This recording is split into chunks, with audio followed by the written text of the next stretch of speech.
Is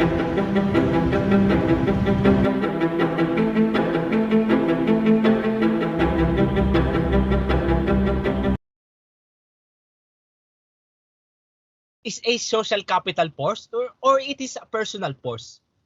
Karl Marx did not give an exact definition in his work, but based on what we understood from what Karl Marx said in the Communist Manifesto about capital, it refers to wealth and property controlled by the bourgeoisie or capitalist class, including those factories and land they use to exploit the proletariat.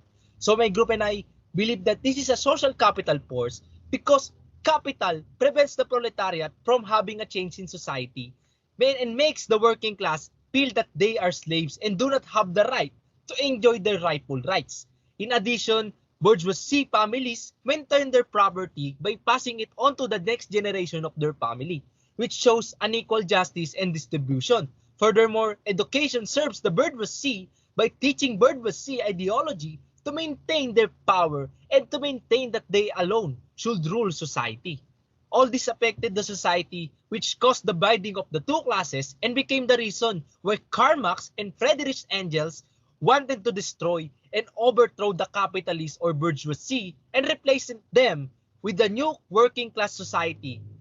In the context of the Philippines, we can give an example of our farmers where they are oppressed by the capitalists by buying onions at a low price and then the capitalists sell it in the market at high price. Like a news story published by the News 5 Everywhere on YouTube last year where onions are brought from farmers for 6 to 15 pesos by the capitalists and they sell it in a market at higher price. What they said shows that the capitalists or middlemen import onions from farmers and sell it at a higher price in the market where the result is a huge profit from the capitalists. It also shows that the capitalists are preventing the development of farmers because they want to be the only ones to set the market price and be the only ones to make a lot of money. Do you think of your savings either now or in the future are belong to your anyone or as in some way to belong on society? Since the bank use our savings to lead those who invest or take a loans, we believe that our savings also belong our society. The bank receives money here from interest growth, while the government gets money there through collecting taxes. National Deposit Insurance Corporation website indicate that money deposited in the savings account is also used by the bank to make loans to other people and business in our community to buy or pay for their big expenses, which validated this. It is evidence from that the money we store in the banks eventually belong to a society. They can utilize it for large-scale expenditure, such as the government-funded South Commuter Railway project, for which the government financed the Asian Development Bank or ADB, approximated $0.43 billion.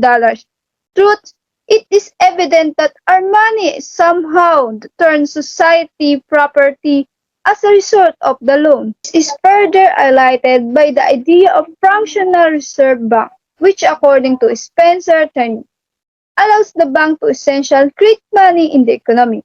In this article, fractional reserve bank definition how it's worked.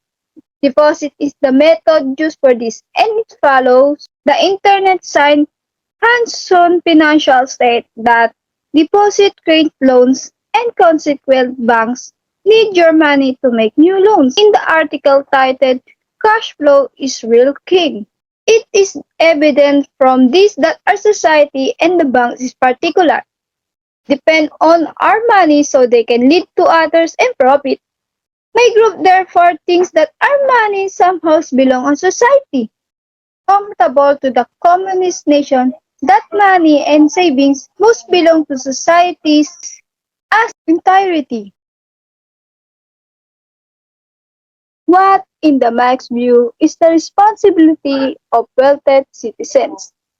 Marx's argument that is the bourgeoisie respond to make sure the money and resources are distributed fairly into society. Marx continued by saying that the bourgeoisie accumulation of wealth upset the balance of the capitalism, mode of production and made it possible for the working class or proletarian to be exploited.